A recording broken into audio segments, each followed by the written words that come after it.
Is this thing on? Is this thing on? Hello out there! Hi everyone! Welcome back to the channel.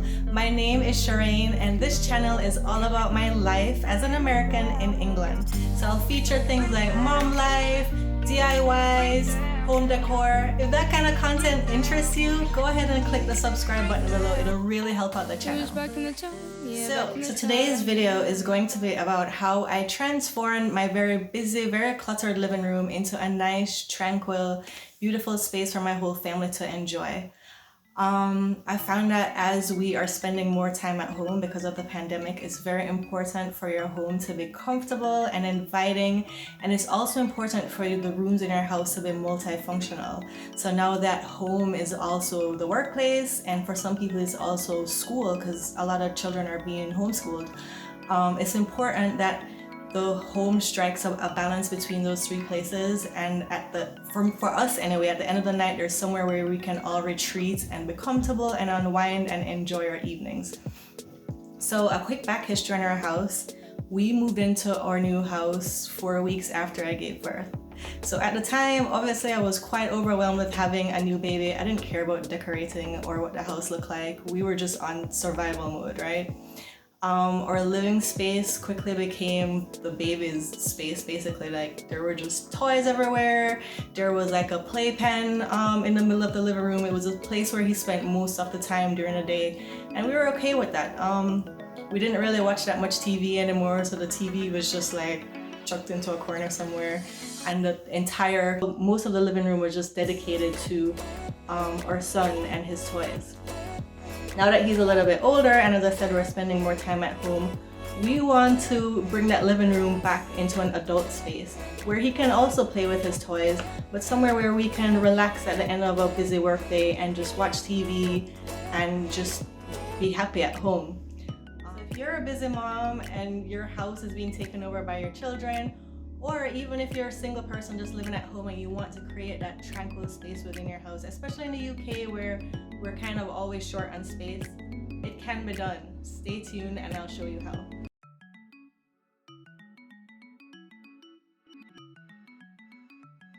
And I'm kind of embarrassed to show this actually, but this is our living room, guys. It's a good size for a UK house.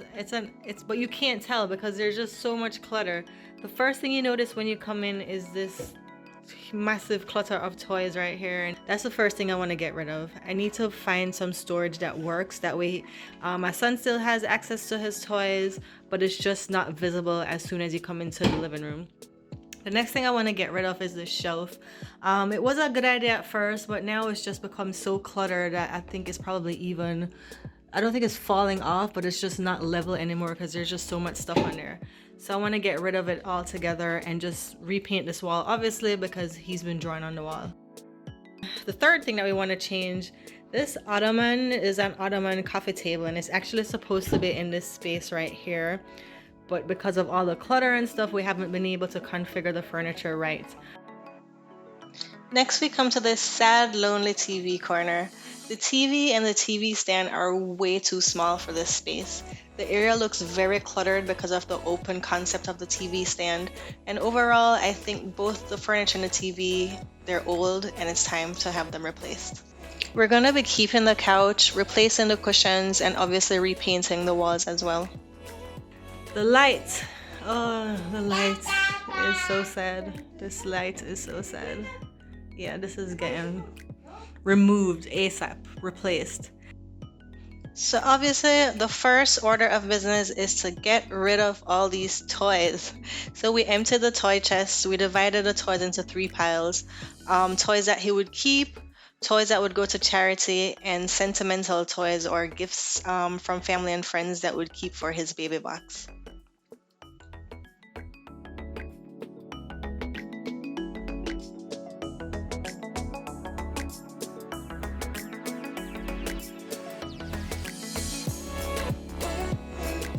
Next order of business, now that the chest was empty, was to take it outside and give it a good coat of paint.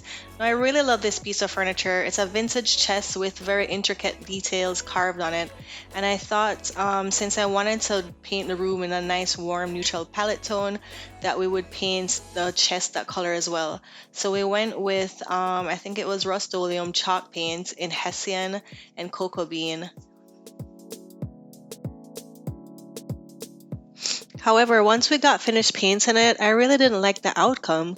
I felt like the paint just washed out the carving or the details, and it ended up looking really flat and uninteresting. And then I thought, you know what, the lid of the chest was really heavy, so maybe it wasn't such a good idea to use it as a toy chest after all. So we ended up repurposing it and using it in a different space, but not in the living room. Another great furniture update. So we found this beautiful piece just by chance. It's 100% wood. It's so beautiful. I think it's meant to be a sideboard or a buffet. But I thought, you know what, with all this great storage, it would make a really good replacement for the TV stand. So originally I had taken it outside because I intended on painting it or, upgrading it. But I really like the raw wood, so I'm going to leave it as is. Hey guys! So it's been about 2 weeks since the last time I filmed. I think the last thing I filmed was us emptying the toy chest and repainting it. And since then, we haven't done much work to the living room. Like, we've made a lot of plans. We've decided that we're gonna put a panel on this back wall, like a grid panel design. So I started to tape it off just to get an idea of the measurements that I needed. And then the other thing that we've done was we've been doing some paint swatches. We're trying to figure out what color to paint the living room. So we're liking these two colors. This one right here is Cornforth White by Farrow, and this one is Rabbit's Foot by Valspar. So we can't decide between these two which one we're gonna go with. So we're still in the planning stages. Today we've decided that we're going to start the paneling. Because I didn't have any power tools, and with the baby running around, I didn't want to have to cut wood. I did the measurements and I ordered the panel strips. So we did MDF panel strips, and I ordered them from a local timber retailer. So those got delivered 2 days ago. So we're gonna start putting them up today. So a funny story about the wooden trim. So I ordered a paneling from this company, and I did the measurements, and there's this whole table of calculations that I used and everything. And when I sent over the measurements to the company, for some reason I knew that something was going to be too short.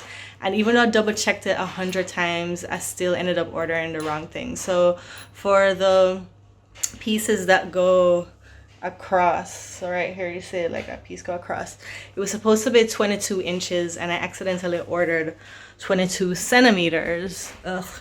So what ended up happening is, so it's supposed to be that long, and then I ordered a piece that's that short. So today what we're doing, I think we're just gonna install the pieces that do fit. So the vertical pieces we're gonna install, and then once that's done, I have another measurement of what's needed, and then place another order. And hopefully I can go and pick those up next week, and we can get it done by the end of next week, hopefully. She's a Mona Lisa. Everyone's lining up to see her. She's a Mona Lisa. Everyone's lining up to see her. There must be something about her features. You'll find her beauty goes much deeper once you get to meet her. You see her walking down the boulevard. She got the posture of a superstar. She looks so fly in those Gucci slides. Yeah, I wonder what she hides under her disguise. Yeah. And all the girls around the world, they wanna be her. And all the dudes are trying to score like it's fever. She lives a double. So I lied. I do need power tools. So I ended up caving in and buying a power saw and a table. I realized that, you know what, I needed to trim the wood for the panels, and I also wanted to put up some frames around the window. So it was more cost efficient for me to buy a saw and do it myself rather than buying the wood pre-cuts.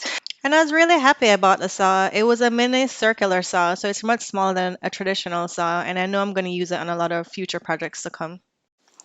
So once I cut the wood, and for the windows, I ended up using architrave or molding as it's called in the US.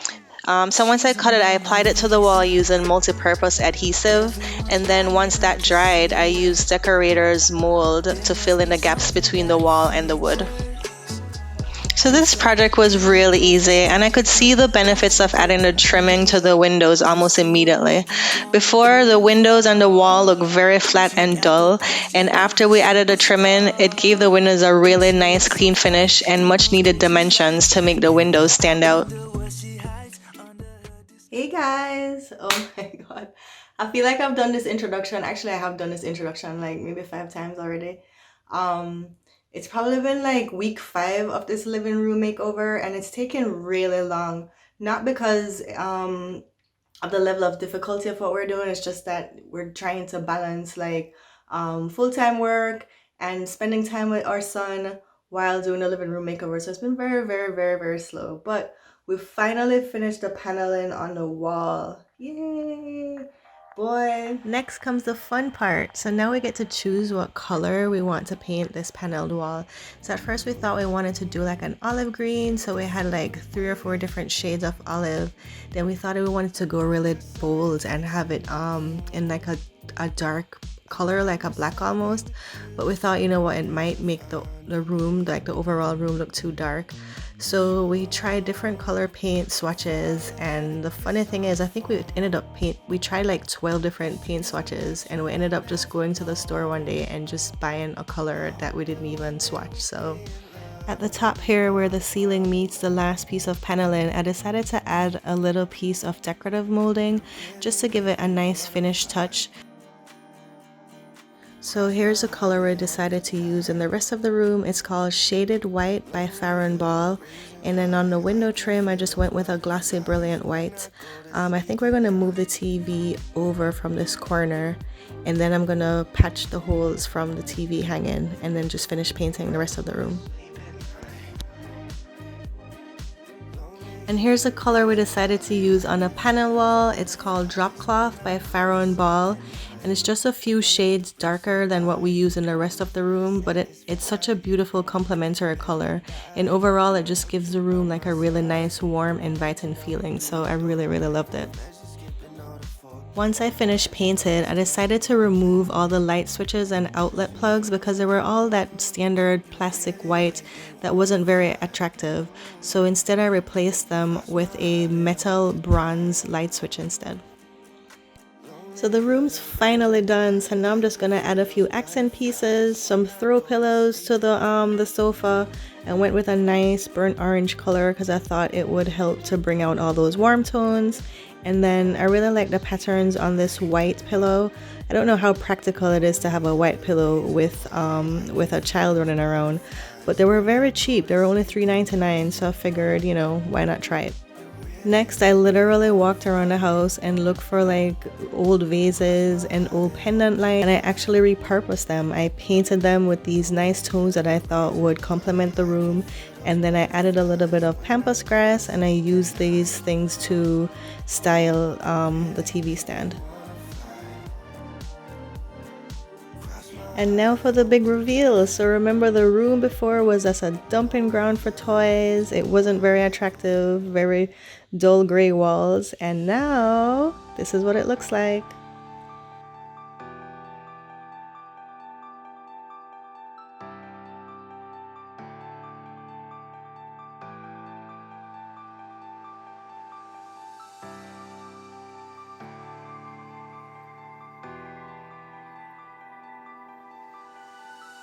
I love how this makeover turned out. I love it. The room is so warm and inviting.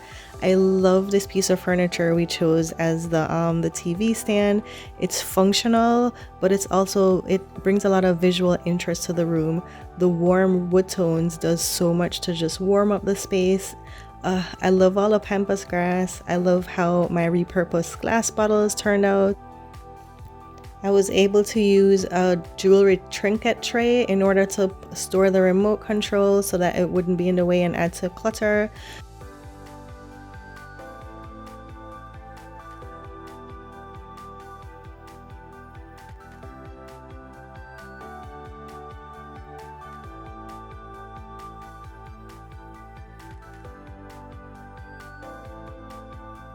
What used to be the lonely TV corner is now my sanctuary. I've repurposed the ottoman coffee table into a chaise lounger just by adding a few pillows. And now it's the place I like to relax. I like to sit and to get some work done. If my son's watching TV, I'm out of the way. I'm in my little corner doing my work. It's somewhere we like to take naps. We like to lay back and read storybooks. It's just a peaceful corner of the living room. That's just my space. And where is toys? Don't worry, we didn't get rid of the toys. The toys are safely hidden away, but still accessible. He can get to them whenever he wants to, and when he's done playing, he can put them away. They're out of sight, but still accessible. It's a win-win situation for us all. And look at the light, guys. That hideous gray copper lampshade is gone, and look at this beautiful replacement. My favorite feature of this living room makeover is this panel wall. Of course, a lot of love and time and effort went into making this panel wall, but I really love the outcome. It adds a lot of texture and visual appeal to the living room. I feel like, we could have just changed the space with just paint, but this just adds a little bit more uniqueness to the room. It makes it look a little bit more bespoke, and it definitely fits in with my vibe, and we really love it. Thanks for watching the video, guys, and as always, please hit the subscribe button. It doesn't cost you anything, but it will help the algorithm, which will in turn help my channel grow. For next week's video, I'm going to show you how I created these vases myself using baking soda. Unbelievable. 10 minutes, baking soda, paint, and it will transform your decor 100%. So tune in next time. All right, thanks. Bye. She's a Mona Lisa.